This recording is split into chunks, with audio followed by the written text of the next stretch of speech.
Grown food. Grown food. ASC got produce.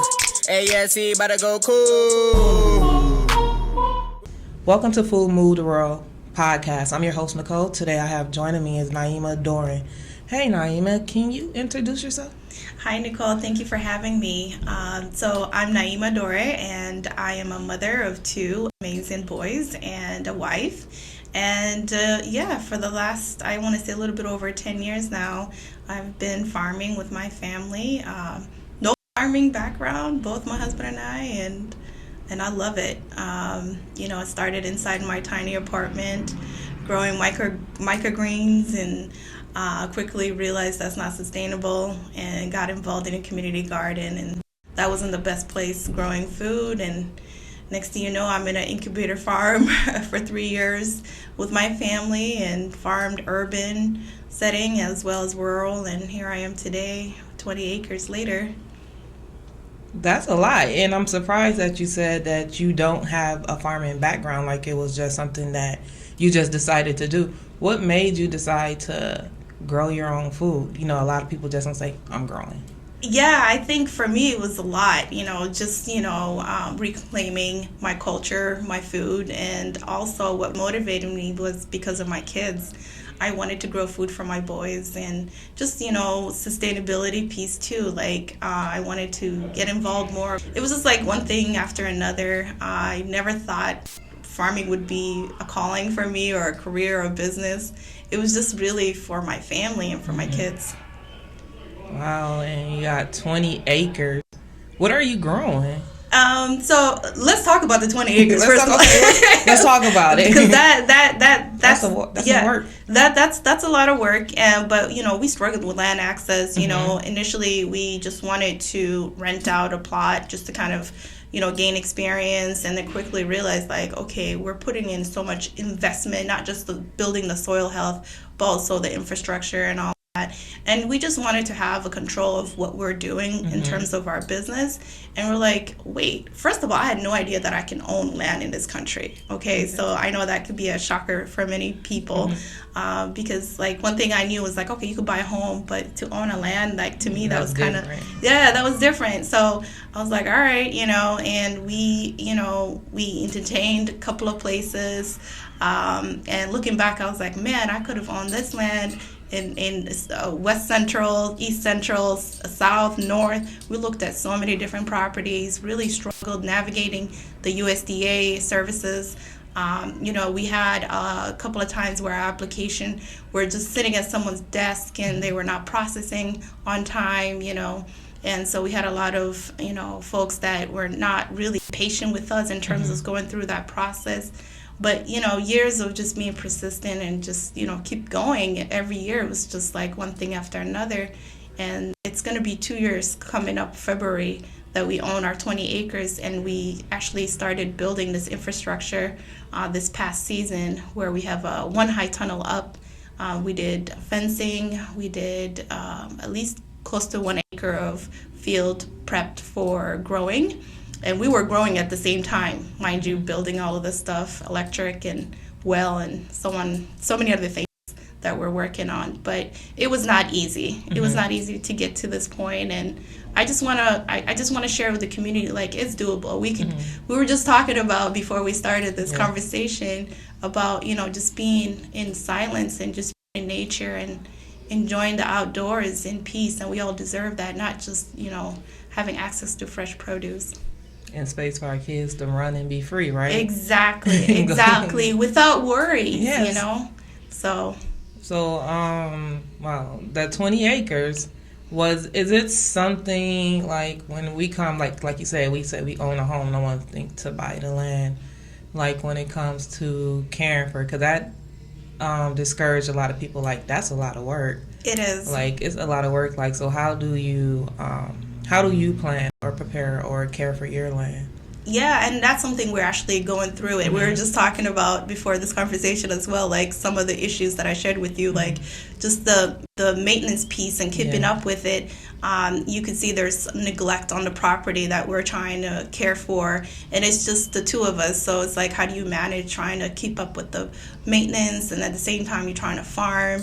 It's a lot of work. We have a laundry list of things to do, and the reality is we can't get to everything, but we try to tackle the most urgent thing and try to prioritize that. And our focus this year was really to establish our farm. And the question you were asking about what we grow is mainly like vegetables, what you find at farmers market, but it also we tailor to our wholesale contracts. It could be a little bit different, but for me, my interest is growing food for the community and the culture. So like growing cultural food and crops that is familiar to my people, and so that's my focus. Look at, I'm like, that's what's up, growing food. I'm big on growing food. And then to be sitting in a space with you actually being a black farmer who grow food and own the land, not renting the land, like have ownership of what it is you're doing. I am thrilled with that. Like, that's exciting. That brings joy to my heart. How do you and your family, like, compare where you stay at to, like, the city life and, like, the health benefits of it? It's just this fast-paced life that we are, accustomed to here in the West. It's something that I'm like realizing it's just not good for us health-wise, mentally, spiritually. There's just too much going on, and it's so fast. It's so hard, especially for me, to keep up with.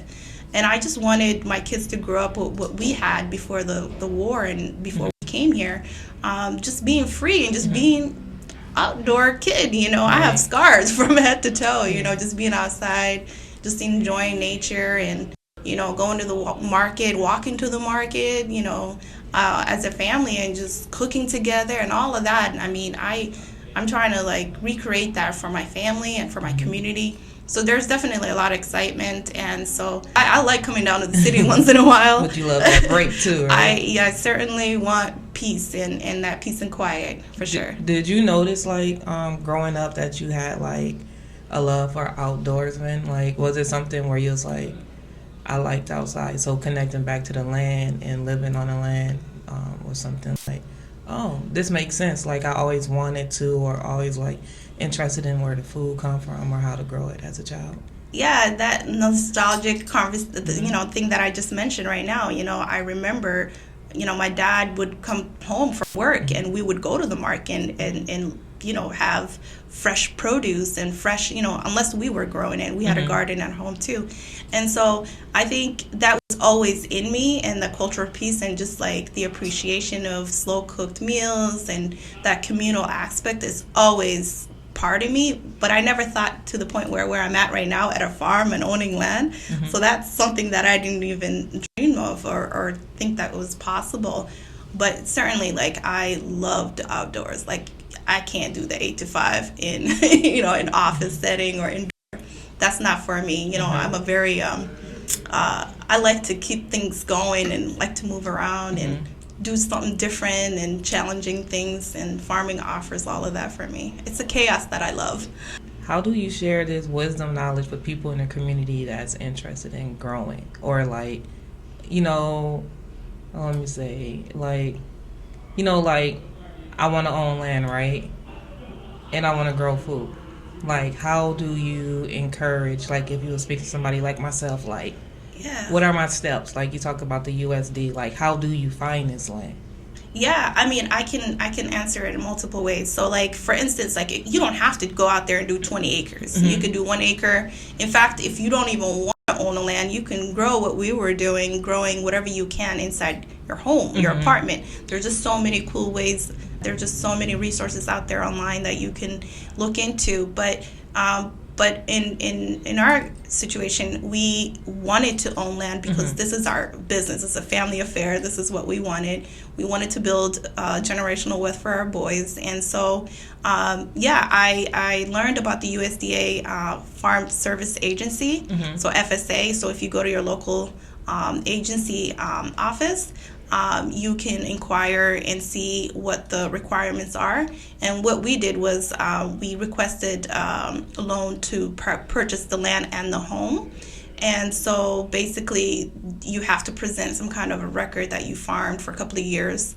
I'm not sure what it is right now, but I know that that was one of the criteria that we were required to present, and we had that record because we did incubator farming for a couple of years, and were able to show that, that we were growing food and selling it, and this is what we were doing. So yeah, there's certainly, and that what the good thing with that is you don't need down payment for that, which is a less barrier for a lot of us in coming from communities that just don't have that capital up front, which I think it's really great, and the interest rate is a lot lower than the traditional rate. How do someone inquire about land ownership, if you could share some information?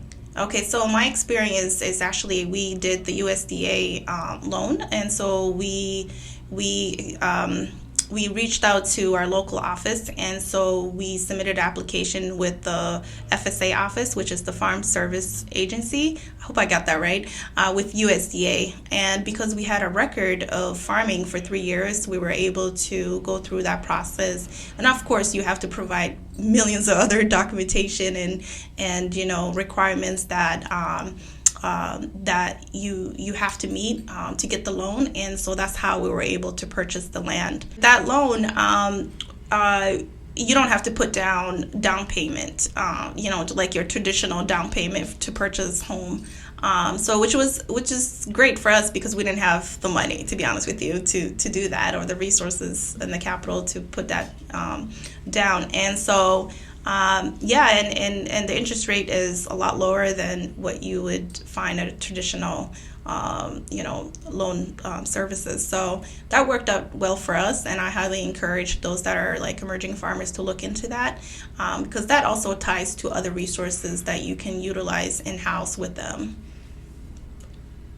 Do you or are you willing to invite people from the community to come out there and see, like, this is what it looks like if you're interested in it, if you want to take a tour here, or maybe just to get a little idea of like what you could be getting yourself into? Absolutely, and we've been doing that. Okay. Everywhere we've been farming, whether it's urban or rural, we always invite the community. We always have the community. I think just having the community there and just showing them what's possible and just letting them be there for that moment that they're with us and just taking in, I think there's so much value to that, and that relationship with the community, just to kind of showcase, like, we could do more than just growing food. We could do art, we could do retreats, we could do healing, we could do, the list just can go on and on and on. There's just so many opportunities and benefits for the community to be involved with, like our farm, and there's definitely other BIPOC farms in the outside of the Twin Cities. That I think that people should invest in and look into it. How can people connect? Like if someone's listening and like, oh, I want to see it, how would they be able to connect with you? Yeah, we're on Facebook. You can message me, Naima's Farm. I named the farm after myself because I'm dominated by men at home. Okay. And I was like, y'all need to know who the boss is. And also for people to pronounce my name correctly. Mm-hmm. So yeah, it's Naima's Farm on social media. You can find us on Facebook, Twitter. Yeah. What are your favorite things to do? Honestly, outside of farming. I love the community. I love just being with the community. So I also, invest a lot of my time in the urban setting as well. We have an urban farm in South Minneapolis where I support the elders. So I've been doing that. Actually, we wrapped up our 4th season. We're hoping to start our 5th season. And just really just spending time with them, getting, learning from them, and just reconnecting with my roots. I just fall in love with my culture every year. And it's just like every time that I have that opportunity to spend time with my elders and my community, I enjoy that. That's like the best thing for me. What is one challenging moment that you overcame?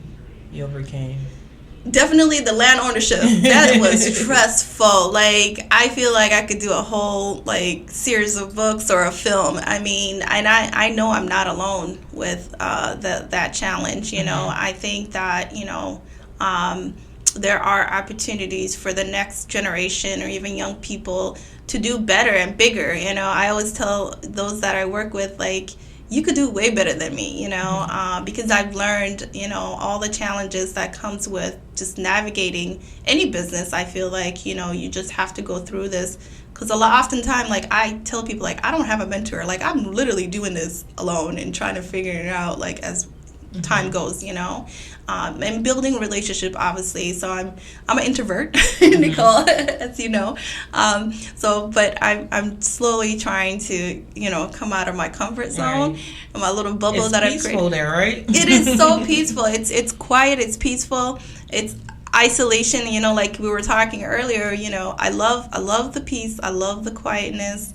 But, you know, occasionally we crave for the community and the food down here, so we'll come down and, you know, and connect. So we're blessed in that sense. But it took a long time to get there, you know. And I just tell people, you know, just be patient with the process. And if this is something you want, it's a lifestyle. It's not just about business. It's a lifestyle for me at this point. It is. Would you do it again? Yes. If you had to do it again, would you do it again? Yes, minus few things. And new things you learned along the way, right? Yeah. I heard you say working I heard you say that you farm with the elders in the community. Yes. What are some things that you are teaching them or you are learning from them? Because we can't always be the teachers, and it's a lot of wisdom when it comes from listening to our elders. I know, they tell me to sit out for the most part because they hold so much knowledge in farming, and it's just, you know, that piece that I just can't, that I'm not familiar with and I have never connected with. So I feel like I'm learning from them, and I'm trying to preserve whatever that I'm able to get from them and transfer to the young people that I work with as well. And so there's just so much happening that, Nicole, like, every time I have a conversation with one of them, the other one will jump in, like, you know, this is how you should be doing this. And so I'm learning from them all the time, and I'm just so grateful that I have that connection and that relationship with them. Old school farming versus new school farming, right? I know. She was like, you know, what is it today? I was like, don't bring that here, you know. But sometimes, you know, they do listen and they see the outcome and the positive outcome. So I try not to bring a lot of the Western way of farming and that, you know, those practices, and kind of implement, you know, a little bit of both, you know, the indigenous way and, you know, the way that we used to farm back home. But, you know, obviously there's climate difference, and obviously, you know, you can't grow certain crops. So, but, you know, I think it was like 2 seasons ago, I was able to grow peanuts, and they're like, what does that smell? Like, what? We know that smell. Like, but like, they didn't think that you can grow peanuts here, you know, and we're doing it in an urban setting. You see, I turn my head like, huh? I know. It was wild. Like, we were harvesting, and it was like, it was interesting. I was like, I didn't even know. I just, like, did the thing, you know, and it just worked out that way. But, and a few other crops too, like sorghum. Millet is a huge one. It's a staple food back home, and, you know, it's a gluten-free. It's great for, like, drought, you know, season, and it performs really well. And they're like, are you crazy? Like, we're growing this here? I'm like, yeah. What is it? Millet is a grain. Okay, yeah. And so for them to see what's possible, someone has to start somewhere, you know. And I just feel like, you know, be out there, be the crazy person that people look at and say, well, what are you doing? Like, you don't have to grow the norm, right? Yeah, exactly. We don't have to. Yeah, we don't have to. Because I know we had explored a lot of different things this year at our gardens, and I'm like, we grew yams. Yes, you know, we never had them up there, you know. So just like, oh, you could grow more than what people normally grow, right? You just have to do a little studying and make it happen. So I was excited about the things we grew this year, because I was like, it was mind blowing. Our farmer Frank and Liz, they've been doing their thing at the gardens with the youth. Yeah. And so the stuff that they have grown, that the youth have been able to be a part of, like the vegetables and the peppers and things that grew this year, they were able to make hot sauce. Ooh, okay. I want to come over. I should have brought you some because I had some on the desk, 3 different flavors. Ooh. And they were excited about it. They just recently, yesterday, they were making like ciders and cough drop medicine and things like that, Yeah. So, just growing things that you could use not only to eat, but to heal your body. Well, I guess it's to heal your body. Yes. Without buying it from the store. Like, you could grow it all yourself. Yeah, and this is not something like new to us. We've been doing this for a long time, We just have to go back to our old ways and take care of ourselves and our community and our families. So we're just so used to it being on the shelves that we forget to be like, you could do this yourself. Absolutely. We're used to just being able to buy it and being icked out by the extra ingredients that's in there to get what we actually need. Yeah. I guess this leads me into our next question, which is, what is your thoughts on food? Like the food we eat now versus then and how it plays on our body overall.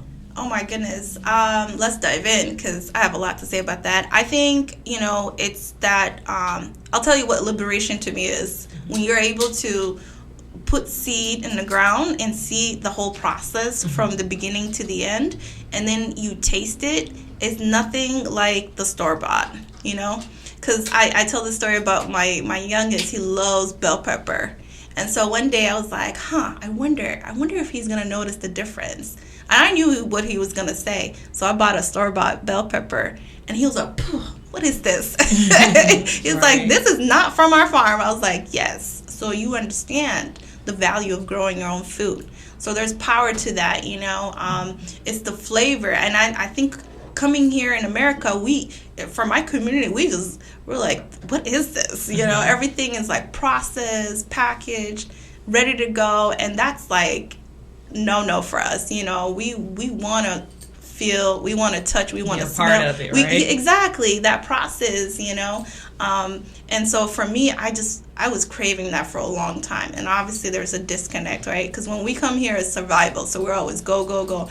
And then 10 years go by, 15 years go. I'm like, I'm starting to gain weight. What's going on? My health issues. I'm having, all these problems is because of the food that we are consuming. And so I was like, nah, none of that. Nicole, I rarely get sick. When I tell you that I rarely get sick, because I do the fireside. I do all the, herbs and everything. I know where most of my food comes from. If not, I know in my community, or I have access to where I can get my honey, my eggs, my meat, you know what I mean? It's not traveling from 1,000 miles, Perfect. So, yeah. I know I had told my kids recently, I'm like, we're not buying no more medicine from the store. Yes. I said, we're going to figure it out at home. And they're like, what? I'm like, no, this stuff is nasty. Like, I don't even take medicine, but I have bought some for the kids. And I'm like, let me try. I'm going to do that stuff. I'm like, it tastes like poison. It's poison. I'm like, it's gross. Like, no, I'm not. I said, once all that's gone is gone, we're going to have to figure it out. And so I'm like, we're going to figure it out because it was done before it went to the store. It can be done again, right? It's just time. Yes. It's just time. We have all the ingredients, or we could go buy it at a shop and create it. And look, we don't got to buy it at a shop. You hear me? Go to the garden and get it out the garden and create it. It's just time. A little resource, a little time, and you got it.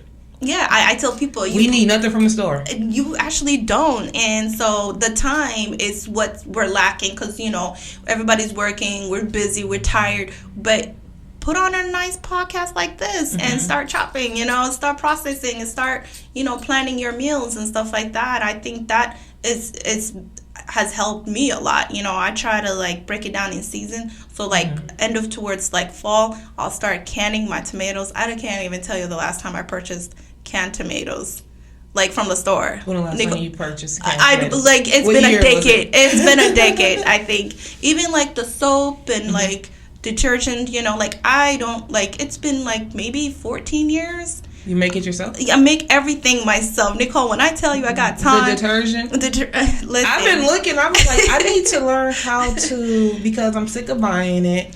And I hear it's just all water. It's really not worth it. It's harsh chemicals. It's bad for your clothes. It's bad for your skin. You're inhaling that. People don't understand that. They think it dissolves. But you're inhaling that stuff. It irritates your skin. Yeah, it irritates my son's skin. And that's how I got involved. Because I was like, oh, no. You know, it's like I see my child always scratching. And so I was like, okay, nah, we need to change this. Economically, also, it's cheaper. People don't understand. Like, I'll go to like the co-op and buy things in bulk, you know, which that's part of my. You got 20 acres. You got storage space. I know that's right. But you know, and it's cheaper that way because you know we cook all of our meals. We prep all of our meals. We. It's a family affair. Get the kids involved. When you're just talking about like the time. If you putting in 8 hours, okay, kids, all right, 1 hour, we're all gonna like start putting things together, and processing. Look, I'm still stuck on that laundry detergent. What do you use? I'm like, if you can share, I'll send it to you because if this goes out, and they're like, nah, that's not how you do it. I mean, but everybody have their own ways of doing it. And I'll send it to you. Yes. Because I'm like, because I know I've seen somebody on social media said that she makes her own laundry detergent, but she buys everything and it's like a powder base or whatever. Yeah. And she puts all this stuff in there, and she said it lasts her the whole year, and all she spends is like maybe $30. Is it something like that? And I'm like, she knows what she's talking about. I'm like, $30. I paid $30 for a Tide Pods. Yeah. and those things don't. And the kids want to throw 2-3 of them in the washer all the time. I'm like, and it's really bad for your machine too. Don't get me started, but yeah, that's something that honestly it's a habit. It's a habit, those baby steps. We didn't start all of this like overnight. This took 10 years of building one thing after another. And then for me, it's seasonal, So I dry all my herbs, I have my seasoning stuff. I have pretty much like my canning stuff. I do my own jams. I did how many batches of blueberry the other day? You live in the life. I don't have anything else. And I still work. You work, but I'm like, you're living that life like that. That where most, if not all of us, want to get back to, right? Exactly. Because we are, like you said, we're on go. We don't make the time to make basic needs happen. And I want to say, not selfishly, but owning your time back, making sure that it's right for your family. Because everything we buy say may cause cancer. We're like, well, okay, may cause cancer. May cause cancer. Like, okay, air plug-in may cause cancer. But like you could create all this by yourself and at home. And you saying, I'm doing all this. You can do it. I'm telling you can do it. Like some people, again, it's all about the timing and prepping and just having, you don't need to have 20 acres, 15 acres, 10 acres. I think just creating what works for you and just meeting there and building up to that. I think that's the best approach because, like I said, it took us years to get to where we are. It's overnight. It's one thing at a time. Don't try to switch. No, because you'll burn out real fast, and you will hate it too. You know what I mean? So you just have to be smart about it and just get the family involved too. That's the key. Assign everyone something to do, and that's how the kids will not only appreciate and remember and hold on to that. At least they have the resources and the knowledge. If like for instance, like the other day, my son was like, I think I was at that conference with you. Not the other day. It's been a couple of weeks. Yep, almost a month now. And he was like, I'm not feeling well. And I was like, okay, I'll talk to you later. And then he calls me back later the evening. He's like, guess what I did? I took warm water, lukewarm water, and then I added salt. And, that helped clear out my throat issues. I was like, good for you. Where'd you learn that from? He's like, you told me. I was like, this is like a couple of years ago I told you. I was like, wow, they do listen. They're watching us and what we do. So I think just setting that example, for them, it's valuable. Absolutely. What are some things your kids love to do that, as you say, the salt water, like you just see them go do it? Yeah, I mean, just like going in the fridge, eating greens, like without me yelling at them, because that took time, It's like, incorporate some greens on your plate, and just, just letting them be and just try new things in terms of food and getting them involved so they do work at the farm too.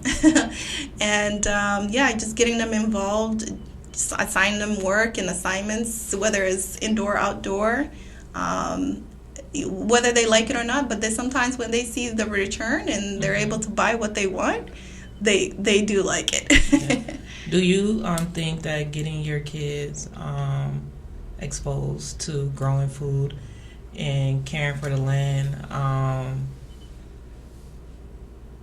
As a okay, like, do you see your kids being exposed to growing their own food impacted their health, like the things they eat, the things they choose versus other stuff? Yeah, I mean, end of the day, I'm gonna be transparent and say kids are kids. So Kids when we are come, kids. when we come down here, they're like, okay, can we get,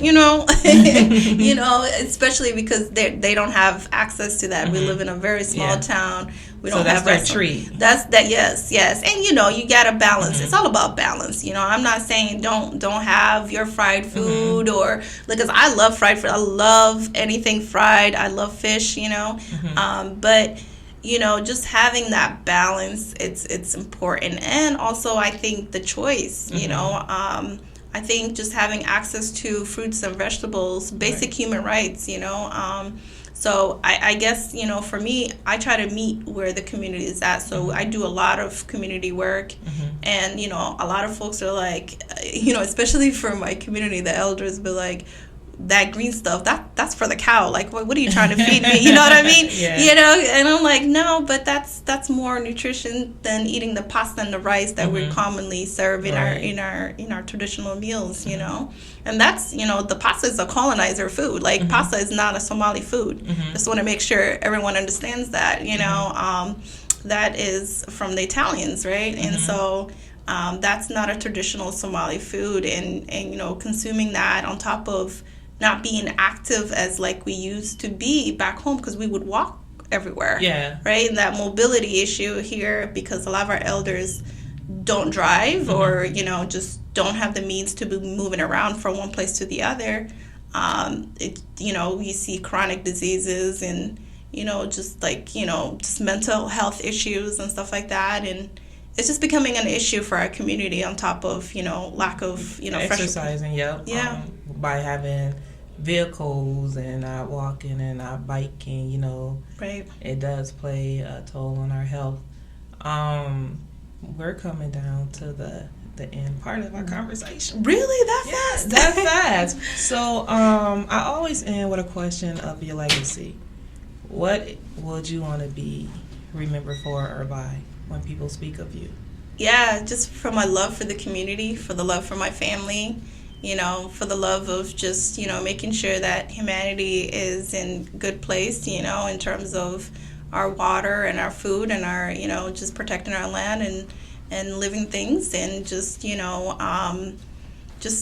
that collective work that needs to be done in the mindset of like, how do we uplift those that don't have access to basic human rights, which is wild to me that we are having these conversations where, it's, what is it right now, 10 degrees or below 10, I don't know what it is, but it's pretty cold. Right there. Yeah, and, to see the unhoused out there in the cold, like, why is that, Last night. Last night, that wind chill, I mean, it was just insane, so yeah, I mean, I just want to make sure that people understand the value of what community means and how do we look up for each other and look out for each other and make sure that, these issues are not something that we should turn around and like, oh, that's not my family member, that's my friend, I shouldn't worry about that. No, we're all in a community. So one of the things that I'm proud of as my family builds this farm is that we donate food, It's like sometimes it hurts in the pocket, but we're like, I don't want to see all this food to be wasted, So, I'm just appreciative that God has allowed me to pursue this career that I just love and just building community, Throwing food. So thank you for joining me today here on the podcast. Thank you for having me, Nicole. Yeah, we're definitely going to stay in contact and connect. Yes. All right, peace. Good food. Good food. ASC got produce. ASC about to go cool. We gon'